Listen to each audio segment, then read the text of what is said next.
Welcome, everybody, to DAT Poker Podcast, episode 110. It is October 20th, 2021. This here podcast presented by Daniel Negreanu's Masterclass of Poker.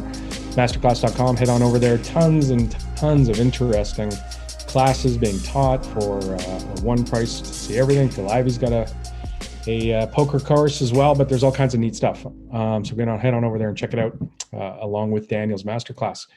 I am your host, A. Schwartz, alongside Roscoe P. Coltrane. I'm here. I'm very good, thank you. Mr. T. Chan. T, how are you? Hello. Happy to do a second consecutive at poker podcast or rat poker podcast or possibly a tar poker podcast. Whatever we've got going on this week. But Daniel just still in the streets grinding it out. He won't be joining us anytime soon. You're stuck with us, but we got lots of World Series news, so that's good because who doesn't want to talk about poker stuff during the World Series of Poker? There's so much to talk about with the World Series. Tons of stuff going on. We'll get to a bunch of it. It's really just going to be sort of about the World Series and a little bit about the Poker Hall of Fame this week. In other news, I am quarantined at an undisclosed location because I tested positive for the coronavirus. So I'm staying away from all the friends and family. But you're well enough to do a show, which is good. You were feeling a little ill, and then you got yourself checked out. And I imagine it was probably a rough couple of days, but we're here doing a show. You're not dying. You're not intubated. So that's good. I'm glad. Yeah. Double vaxxed. So that helps. Got the protection. Sure. A couple of days of pretty bad body pain and some flu-like symptoms, but seem to be past it all. And staying away from the family. You got somebody delivering you groceries. You got what do you got going on? What's the setup? You doing skip the dishes? What's the deal? No, I took the opportunity to cook. So I ordered a bunch of groceries and made up a whole bunch of stuff. Spent a couple hours a day cooking. It's fun. It certainly relaxes me to cook. I love doing it. So yeah, you got all the time in the world. Some time. I'm going to finish Netflix and do some other stuff, but fighting through it, but seem to be through the worst of it. So it's good. That's the good news there. Heading back. So let's talk about the World Series. Terrence, you are on your way back down to Las Vegas. The good news is, even though I hung out with you about 8 or 9 days ago, you didn't give it to me. No. So I tested negative today, and so I get to go to Vegas. I'll go down there. This is more of a social visit. I mean, it does happen that the 6 max limit hold'em is there, which obviously, I would play. But it was actually just a happy coincidence because going down just social visit. It's a good time. We got the in-laws are coming to watch the kiddo, so it's a good weekend for me to go. I looked, and the crazy thing is I cannot find a rental car under $90 a day. Wow. $90 a day I remember you get a rental car in Vegas for like 30 easily, like before the pandemic. Yeah. But I did some research into it. Apparently this is like a thing. So a lot of rental car companies, when COVID started, they sold off most of their fleet thinking nobody's going to be renting cars for a very long time. And then of course there was the chip shortage. If you've heard about like chip manufacturing, microchip shortage, they haven't been able to roll new cars off the line. And so apparently these rental car fleets just not up to snuff. In my research, I've seen all these like empty parking lots at like major airports like Dallas and Atlanta, like just no rental cars anywhere in sight. And of course, this weekend, in addition to the World Series poker, you've got EDC, which is always a big thing. I don't know how many people drive to EDC because I think I've never been, but I think it's a place where you just go and drink and do lots of drugs. So you might not want to take your car, but nevertheless, it draws people into the town. And I can't find a rental car. So I might be trying out this Turo thing. I don't know if you know about this, but it's Airbnb for cars. So you go and you just like Airbnb, you get somebody's house, you're getting somebody's car for the weekend. So I might try that out. I'm a little sketched out by it, not sure exactly how it'll work. Or I'll just Uber somewhere. But I mean, it's absolutely insane. $90 a day. I can't conceive of myself ever spending $90 on Ubers in a day. So basically what that means is it is more economical, cheaper for somebody else to drive me around everywhere I want to go than to have a car and drive myself around. So that's a weird economic glitch inefficiency in our system, it seems like right now. And I had the exact same calculation to do when I went down. I was down there for 9 days. And I thought, well, I'll rent a car, and I think it was $50. Las Vegas is a car city, and you're gonna do stuff. You're gonna go different casinos and stuff. Yeah, I mean, Mine's different though, because I'm going to be drinking and partying a little sure. bit more than you will. So, you don't want to drive anywhere. And I ended up spending, I want to say maybe $500 in Ubers in 9 days. So Over 9 days, and you didn't, and it was never like a situation where you're like, you know what, I have to take a $20 Uber, so I don't want to go there. You just Ubered when you wanted to, yeah, right? yeah, I'm the kind of guy, like, I like having a car. I just like having the flexibility. I want it, like, if I want to go to In-N-Out at like 10:30 and there's just a giant line, I don't want to be thinking about like how much this Uber is costing me to sit in an In-N-Out line for this whole time. So I just like the flexibility of having a car, but I may just do the Uber and just go through the internet and bite it, because like I said, I can't imagine spending $90 a day on Ubers. It's no just chance. impossible. There's no chance. It's everywhere to go within like the Vegas area, Mhm. the Rio to another side of Vegas, or the other side of the strip, is like $10. Yeah. So, like, I don't know that I had a fare that was more than other than the airport. I don't know Right. that there was one more than $12. So Yeah. So, but I'm again looking forward to it, hoping that I make another final table and I take this one down. I've had enough limit hold'em final tables. I need some limit hold'em bracelets. So just what events are on the schedule then? Well, that's pretty much it. Like I said, it was going to be a social visit. A lot of the no limit tournaments around that time are either big or they last a long time, and so I'm only gone for a few days, and so I won't be able to play most of those. But yeah, we'll see. I mean, again, it's mostly a social visit. If social things don't pan out, as it's often hard to make social reservations during social appointments during the World Series, then maybe I'll play some cash, I'll play some satellites, but don't plan to play a whole bunch of bracelet events on this one. So when are you back? I'll be back next Monday night. Yeah. Okay. So A short trip. yeah, just your 5 days then? Something like that? That's correct. Yeah. 5 days. Gotcha. So yeah, because our buddies MJ and Reno Doc are heading down, so you might want to run into them at some point. Oh, you can't go. I feel so bad for you. You can't. What's the date that you would be eligible to go somewhere? It's not. It's not for a while. Actually. I think 23rd is the end of my isolation, so I could definitely go, but I'm not going. I've had enough to. Yeah, I really wonder how much money, how much tourism dollars have been lost due to like positive COVID tests in the last little while. Like just all the missed hotel appointments and all the rental cars, and hotels and flights and rebooked flights. Like, what's the cost to the industry? It's unbelievable. Speaking of which, the American government has moved to allow foreigners to visit the United States starting November 8th. This is the back end of the World Series of Poker. So the World Series of Poker. By foreigners, you mostly mean non-Canadians, because obviously you and I both down there, we are technically foreigners. So the demographic this most affects is, I think, Europeans, but also people from Brazil, England, Europe, Asia, I assume too. Maybe not some. I'm not clear on all the details. Like, I don't know if some of the harder hit countries are all allowed in the US, whether they're just opening the doors. But you can also drive over the American border if you're Canadian. Not that affects the World Series, but it's going to be a big day, November 8th, like you said. It is. So the World Series Poker jumped, and they added a couple of days onto the main event, day 1E and day 1F. The day 1E is at November 8th, so the day before, or sorry, the same day that people are allowed in. So, you'll still be traveling. I can't imagine people are going to make it there right at 11 a.m. for that one, unless, they leave it. I guess if they're allowed in on the 8th, and let's say you're coming from London, you could take the red eye. Yep. Arrive in for the morning of the 8th, where they have added day 1E. They've also added. You could potentially also be flying to Canada on that day. And then, so like, let's say you fly to Toronto, Calgary, Vancouver, something like that from Europe, then you would make it to Vegas on the same day. And then day 1F is November 9th. So everybody should be able to make it in if they want to come in for the main event from Europe, from South America, et cetera, maybe Asia. So, there's an opportunity there for the World Series of Poker to get to those numbers that we were talking about beforehand. Remember, we were saying, oh, wow, this is going to be, there's been no World Series for a couple of years.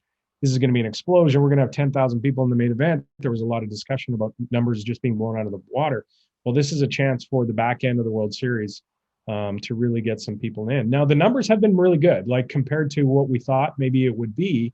They're running, I think, at around 80% or somewhere where that's a reasonable amount considering who's not available to come. So the numbers have been good. and then this is going to open it up. And I wonder how many people are poker players by and large can kind of go at the drop of a hat. Let's say you're a poker player living in England and you were thinking about going to the World Series, and then you said, well, I can't now, but now I can. Yeah, I could still go. It's still what 20 days away from somewhere range. It's very easily doable. It's very interesting from a logistic perspective. I don't think we're going to get record-setting numbers, even with this sixth day added, but it is really interesting. So I want to talk about November 9th. As you said, November 8th, that's the day you're allowed to come in the country. November 9th, at 11 a.m., they will combine the flights for day. There's going to be two kind of World Series days happening, and it'll be day 2 of the people who survived flights A, B, and D. So the people who played on November 4, November 5, and November 7 will be playing their day 2 on November 9th. Also on November 9th at noon, so 1 hour after, so that'll be 11 a.m. start time for people who played A, B, and D, which Joe McKeon famously called slavery. So all you slaves who made it to day 2 will have to start at 11 a.m. November 9, 12 p.m. noon. That's the day that we're talking about all the Europeans most likely and other people from other countries descending on the Rio, because they'll have arrived on the 8th, gotten sleep and whatever sleep they could get, and they can register to play 1F starting on November 9 at noon. That's a lot of people in one room. I wonder what the logistics will look like for that. So if we do have a ton of non-Americans, non-Canadians who decide to show up on that day, plus you've got 70% of the field or so survives day 1 of the main event. So you've still got like 70% of the people who played on A, B, and D also starting a very large day 2 field. We are going to have a ton of people in that building. Do they have enough dealers? Do they have enough staff to run all that? How many people are going to show up for F? Will they potentially sell out? Will they take alternates? That it could really threaten to be crazy if there's a big strong showing from the European crowd and everybody does descend on the Rio on the 8th. I think it's going to be a very interesting day to watch to see what the numbers look like. It's going to be wild, I think, on that day, because you've got the first day that all the non-Americans and non-Canadians are allowed to play. Plus, you've got this day 2. I wonder also, I would have to think they're going to try to push, again, the Canadians and Americans who are already in Vegas play one of the earlier flights, right? Because, traditionally in the past, I don't know if this will be true this time, traditionally the last day is always the biggest. Right. Doesn't matter. The last day is traditionally always the biggest because you've got satellites running all the way through. You've got people trying to take the least amount of time off work as possible, or least amount of time away from home. So you figure, traditionally that's been 1D. So you play the 1D, you have 1 day off, then you play day 2 D, and then you go right into day 3 where all the fields combine. And then you figure, okay, that's only actually 4 days that I've spent in Las Vegas. If I get past day 3, fantastic. I can take the time off work. Day 4, you get into the money. It's great. You're just happy you don't, to take that extra time off work or away from your family or whatever. If this is the largest day of the World Series this year, oh boy, I don't know how they're going to handle it. It's going to be something. But they've been doing this a long time. They seem to think they're going to be able to do it. You know what? If I'm an American grinder, and you're right. I think traditionally it's always been the last day because even subconsciously, people want to be alive for as long as possible. Yeah, it's a weird thing, but yeah, it's true. It's like a thing where you're like, oh, I've already outlasted 4,000 people or something, But if you have a bunch of Euros coming in for the 12th, do you want to play a high variance Euro game, or do you want to play, against some of the guys? and that's a thing that a lot of people have talked about. You asked me about tweets before I had the show, but I'm gonna try to find the tweet. I think it's Sam Grafton real quick, but let me I got it here. Okay. Excuse me, Patrick Leonard. Flying into Leonard for the main, but direct buying into day 2A/B to skip the tough 1F field is the most poker player thing of all time. #EV. It's actually a very interesting tactic. So, as I said, November 9 is day 1F. So this is going to be Eurofest, Las Vegas version, right? And then November 10 will be day 2 for C, E, and F. But like I said, if you're there on November 9, you're allowed to late register for day 2, right? So you could actually play with the American field on November 9 at 11 a.m., but you're going to buy in directly into day 2. So you're going to have fewer chips, fewer blinds in a shallower structure.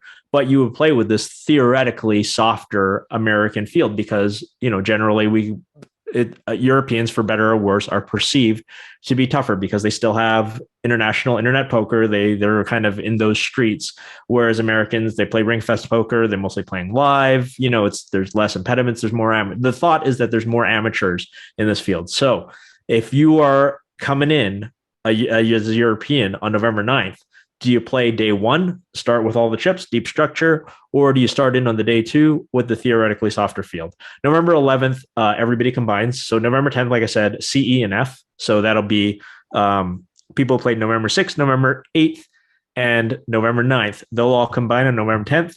On day 11, day 3 is November 11, and everybody will play together for the first time, and they'll play down as the World Series always goes down to the final table on November 16th. So if you keep that all straight in your head, you get an award.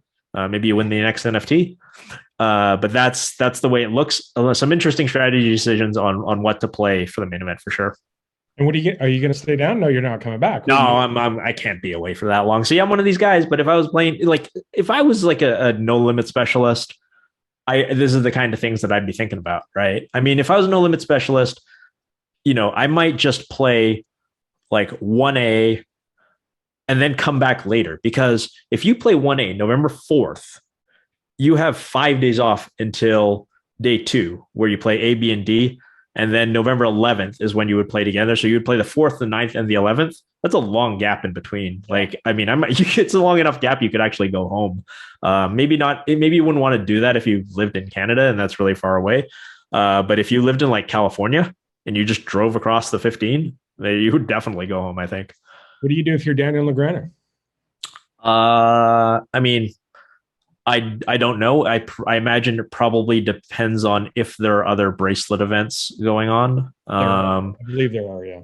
Yeah, if there's other bracelet events going on, then he's going to play whatever maximizes the chance of giving him a bracelet. Let me click on over to that real quick because I am very curious if they're running events. I'm not.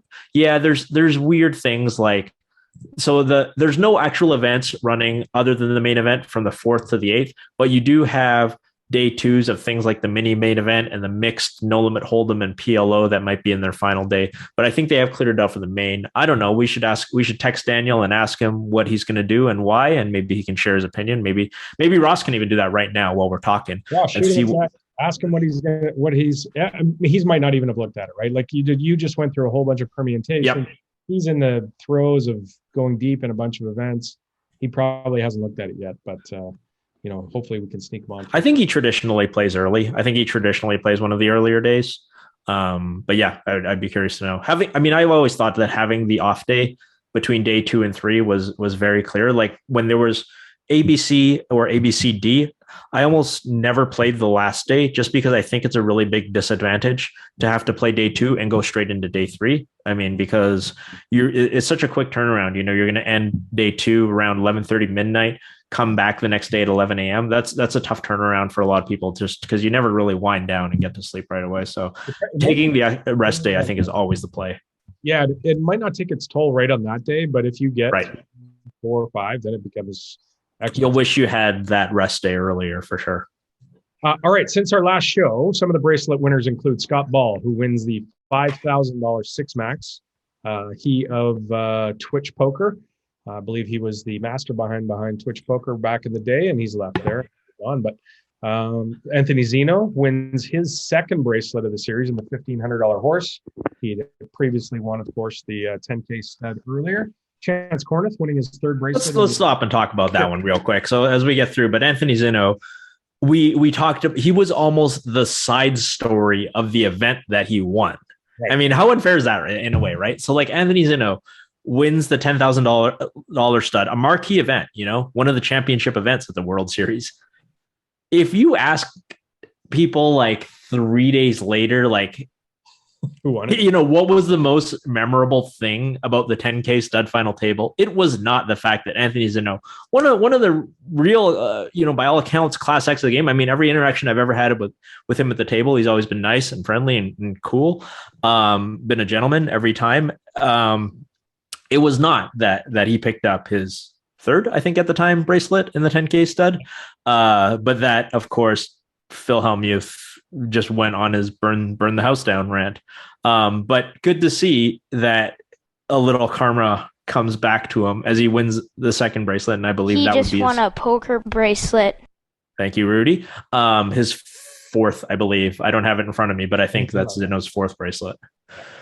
An amazing accomplishment. He's leading the player of the year. We'll get to that later. I mentioned Chance Corneth winning his third bracelet in the 10K short deck. David Bakesbaker, not ODB, this is Bakesbaker, also winning his third bracelet.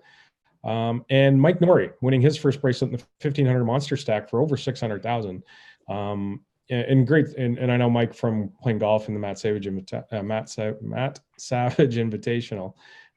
Great guy. Mike's a lot of fun. Famously, you'll remember, made the I could eat $1,000 worth of. I think that's where most people know him, probably. Yeah. I mean, the first thing I think of when I think of his name is the McDonald's bet. Yeah. Was there another winner? I think somebody else won. No. He just won a poker bracelet.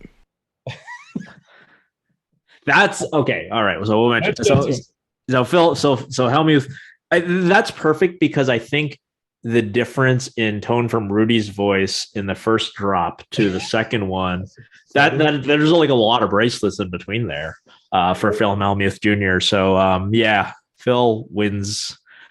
The deuce to seven single draw, right? I don't remember if it's a big one or a small one. It's a big one, right? 10K deuce seven triple draw. No, single draw rather. Hex predator shit, bro. It was the 1500 no limit deuce. Oh, it was 1500. Okay, yeah.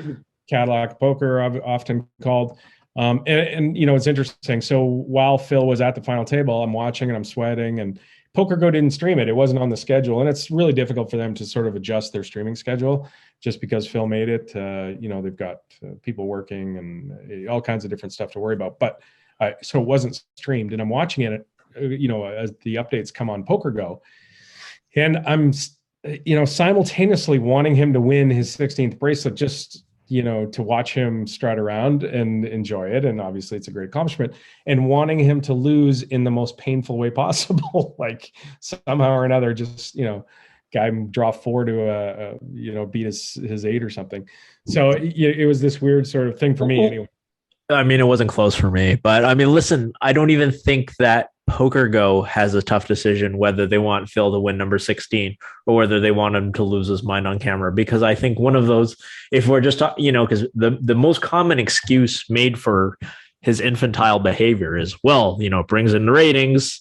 And so if you're talking about bringing the ratings, what's better than him bringing the ratings? Him just running super pure and like just getting there, or just have some guy just draw two and just like bust his ass. Like, like what's going to be better? What's going to get more subscribers at the end of the day? There's a Tragically Hip song that a lot of Canadians will know called Vapor Trails. And one of the lines in it is, there's nothing funnier than pride in an utterly confident stride. And it just reminds me of Hellmuth every time I hear it, because I enjoy, look, I think, I know we talk bad about his behavior, and deservedly so, but I find myself rooting for Phil a lot, just to see him, you know, continue to, you know, think that he walks on water, and to some extent he does at the World Series. So I don't want to take it away from him.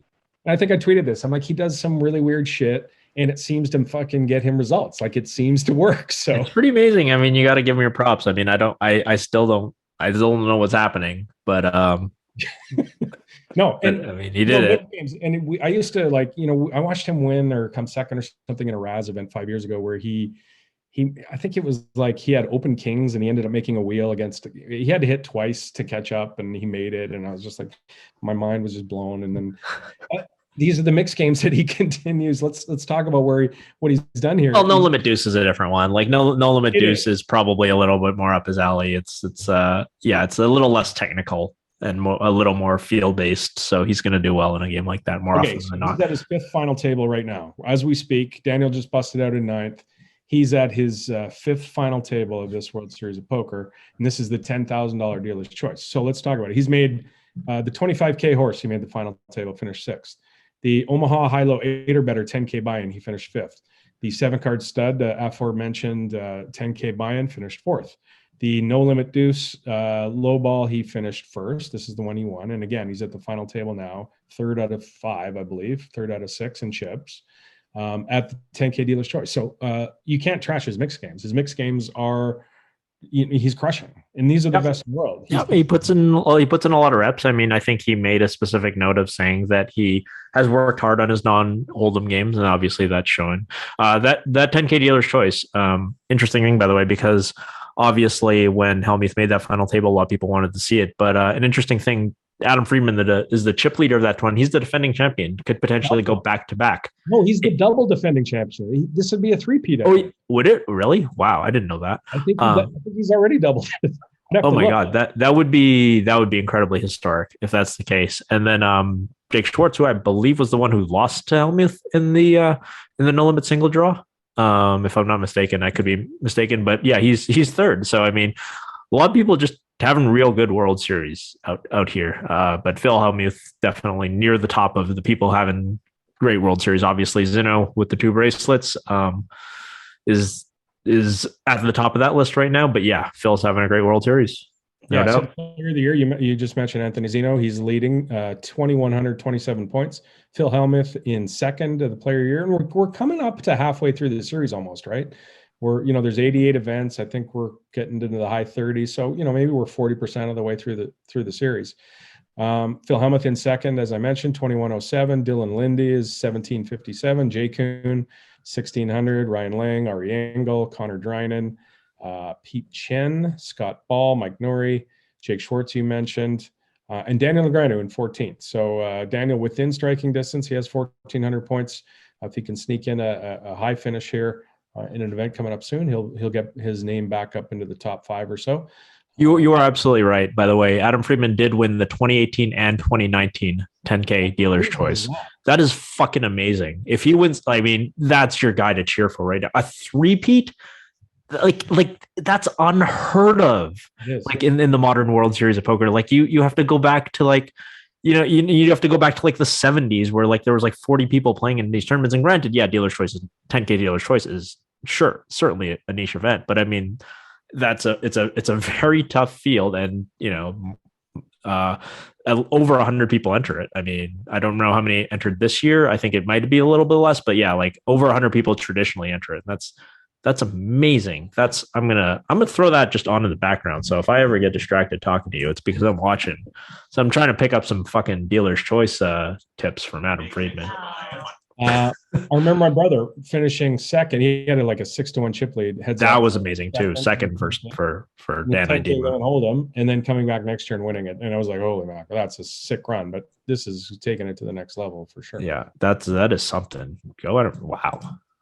All right, let's. So no sign of Phil Ivey yet. I believe he's been playing cash games around, but hasn't stuck his nose in. It's something to do with vaccinations, as far as or that's the rumor anyway.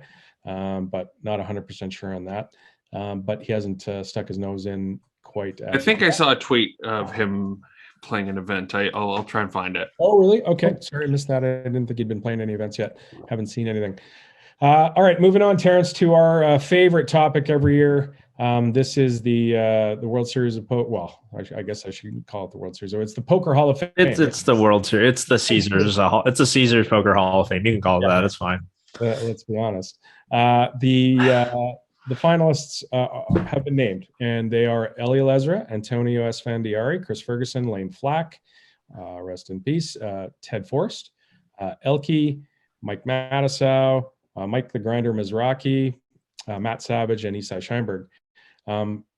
So I think the people that aren't on the list that were last year, or Lon and Norm were on the list last year, and Patrick Antonius, I believe, as well.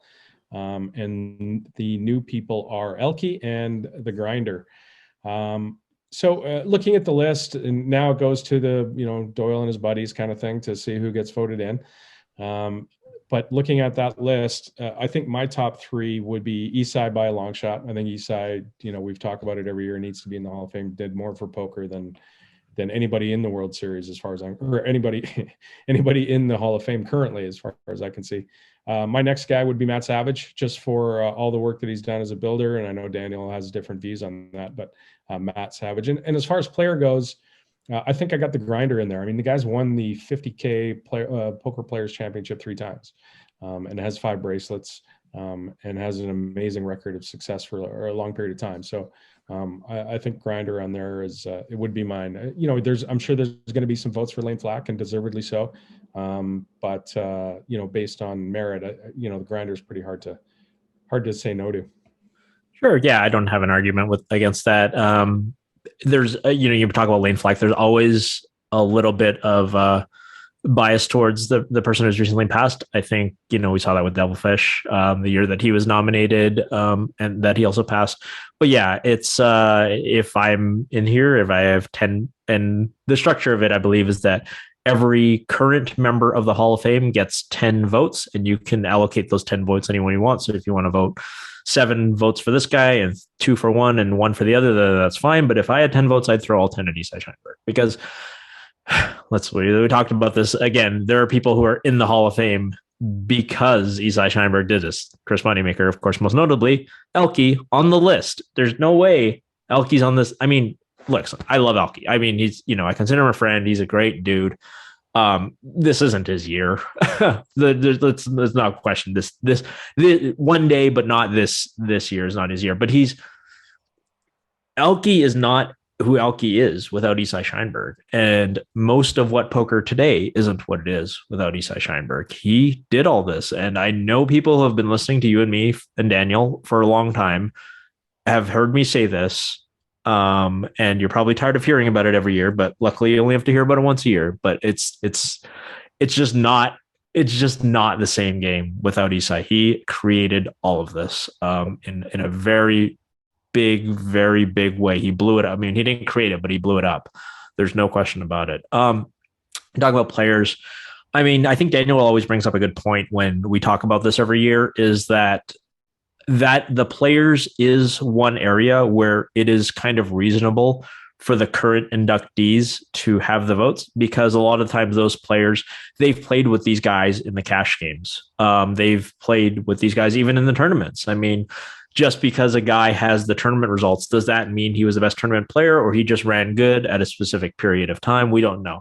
But who's in there winning day in and day out in the cash games is something that's only privy to the players.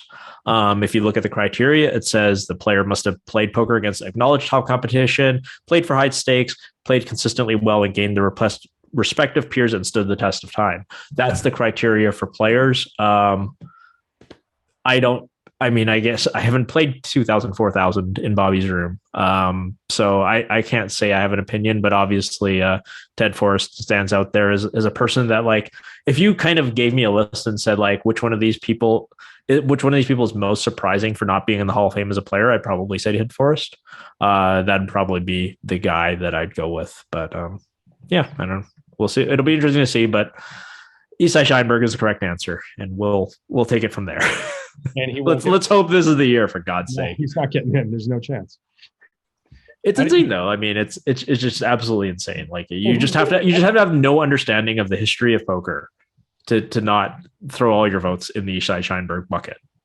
So interesting. Okay, now we said who should get in. Who do you think will get in? Who do I think will get in? As I said, there's always a lot of sympathy, in a year that a person dies. So Lane Flack is a candidate for that. I think Ellie is very popular among the people who are eligible to vote. Yeah, I mean, I'm not the best at this, but if I had a betting market, I'd say like Ellie's got a pretty good chance. I think Savage is a favorite. I think Savage is a very good chance too. I don't know the people who are voting well enough to know if they'll throw votes at him, and I guess there's also vote splitting too, right? Like I said, like there will be, I think someone like Daniel will put all of his votes towards Isai, but what are the people who aren't doing that? Like where are they voting? And I just don't know enough about the people who have the eligible votes to know which way that they're going to lean. All right, let's move on to some tweets, Roscoe. You're going surfing on the internet. I saw this tweet and thought it was interesting. It's from Justin Bonomo, and he's talking with Matt Matros and some others. And he says, ICM is a very crude model that has flaws. It overvalues short stacks and undervalues big stacks. It implies play on the bubble that is tighter than GTO. Despite these shortcomings, I don't know of any calculators that can even use ICM in big fields. Even for sit and goes, it's not great. Wanted to get your take on that. I mean, Justin studied this stuff a lot more than me. I'm not enough of a math guy to really qualify that, but I mean, if Justin says it's true, it's probably true. To be honest, I don't think there's many blind spots that Justin has on this. It was a very interesting thread. If you look up the Matt Matros thread, you can go to Matt Matros's recent post. So it's October 20. He says, question of the day: if you put a top-notch solver in the WSOP main event, where would it rank in terms of expected winnings? Would it be the very fast player, the top 1%?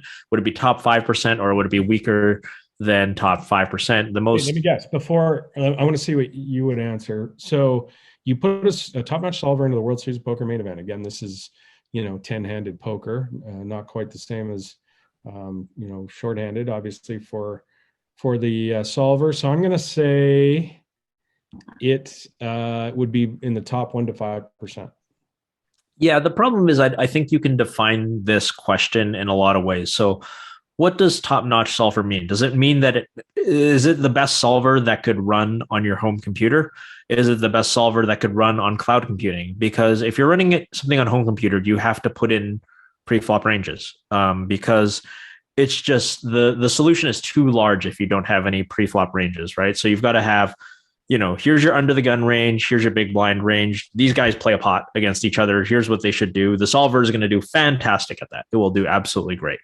If you don't have any pre-flop ranges, you've just kind of throw some stuff at it and hope it's about correct. And probably it's close to converging around correct.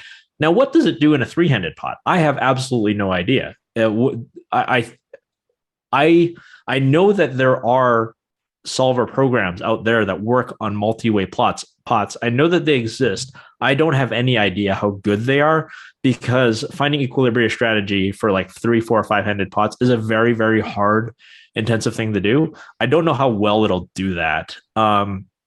So when I first saw the question, I was like, oh, it would be the best player in the field. And then I really thought about it some more, and that there's multi-way situations.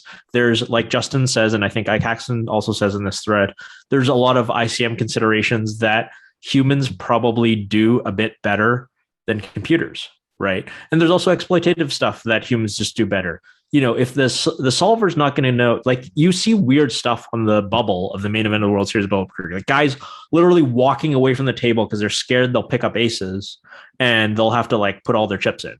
So a solver is not going to identify that guy. No, he's folding 100% of his range. And so when it's a big blind, you just attack it super wide. Solver's not going to know that.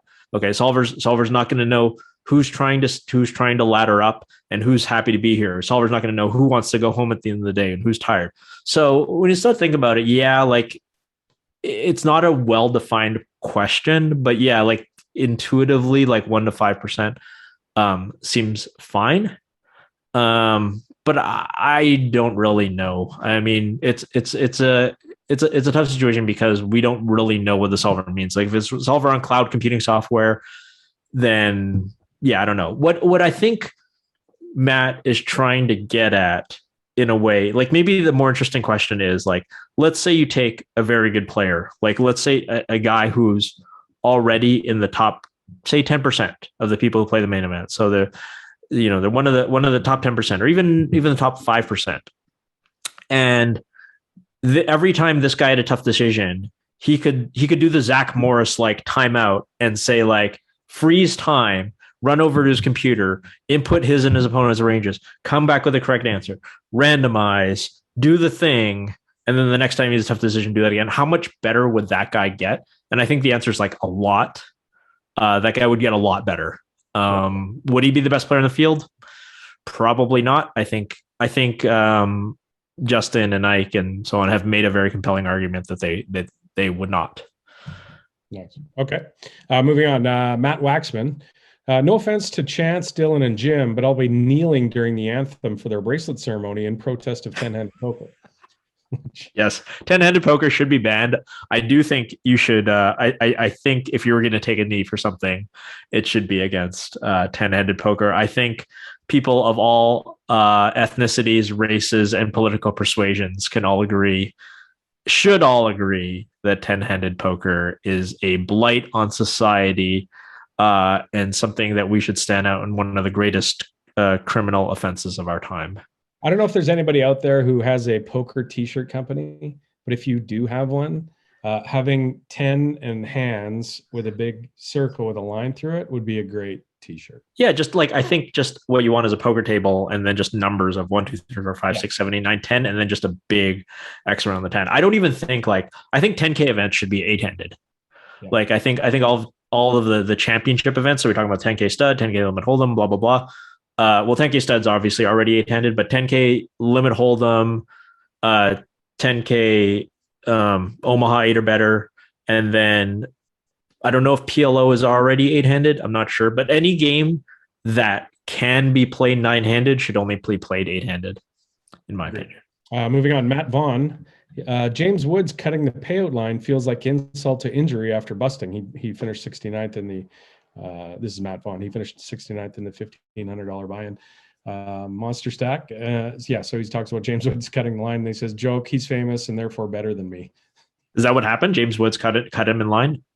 Would you be surprised? I mean, he's a terrible human being. It absolutely makes sense. No, I mean, I guess not. And yeah, I guess I'm not surprised, but I don't know. I feel like I do need more context to the story, but if that, maybe that's the whole story. I don't know.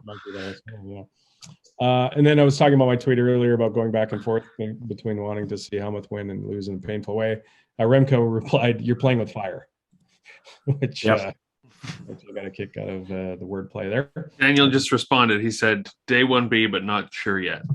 Okay. All right. Good update. So day 1B is a good one. So if you're playing day 1B, let me pull up the whole thing now. If you're playing day 1B, you're playing November 5th, then you got 3 days off, then you get to play November 9th, then you got 2 days off, and then you play November 11th. So I think if you live in Vegas, that's a pretty darn good schedule. Gives you a nice long chunks of breaks in there before you get to the marathon grind of days 3 through 7. Mm-hmm.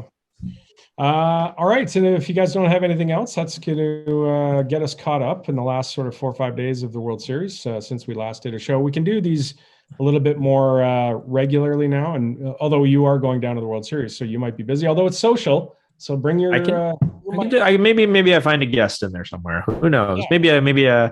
Maybe somebody pops by the Airbnb and we. But yeah. Personal note, I think Adam, maybe you've encountered this too. Really appreciate those people who kind of stopped us and said that they're fans of the show. Noah got a lot of that during the 1500 limit hold'em, and really appreciate you giving the shout outs to the show. It's really nice to hear from people at the series because it makes it all worthwhile.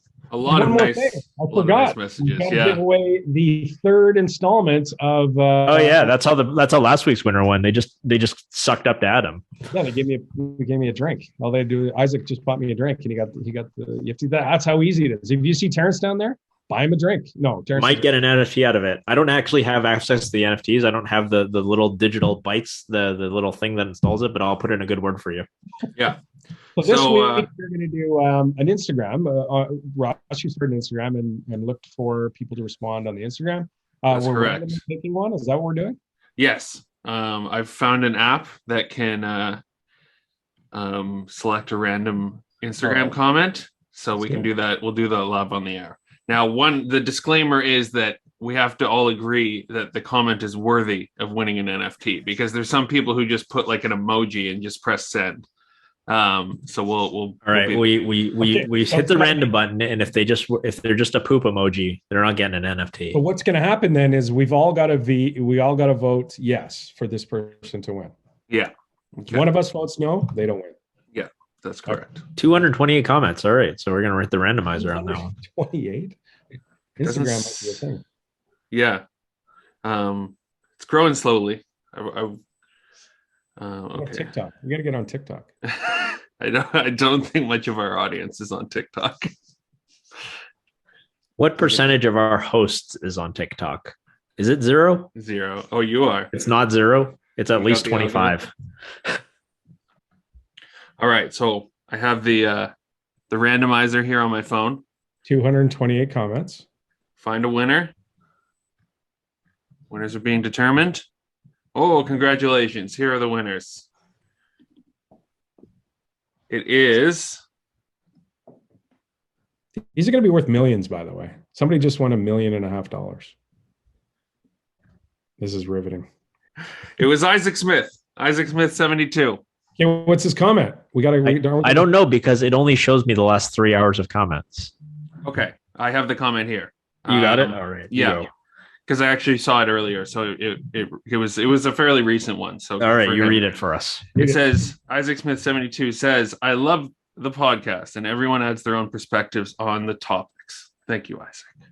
So wait, it's back-to-back Isaacs have won upside. Is it? Oh shit! I'm down. I'm down with that comment. I approve that comment. No, there's more. It says, there's more. I'm getting into crypto and NFTs. It would be awesome to win one of these NFTs that you're giving away. Good luck at the tables! ! Unbelievable. You're just getting into crypto and NFTs, and now you have your very own upside down white flag on an orange background in the corner. Is that it for Isaacs? Can we have no more Isaacs winning, or can more Isaacs win these? What if Ike Haxton wants one of these and is willing to play Daniel in some sort of weird mixed game format for it? All right, good for Isaac. I'll message him later. There are 8 left, so that's 3. There are 5 remaining. We'll have to figure out a fun way to give one away next show. But until then, safe travels, Mr. T Chan, back down to the World Series of Poker, and we will talk to everybody very soon. Peace.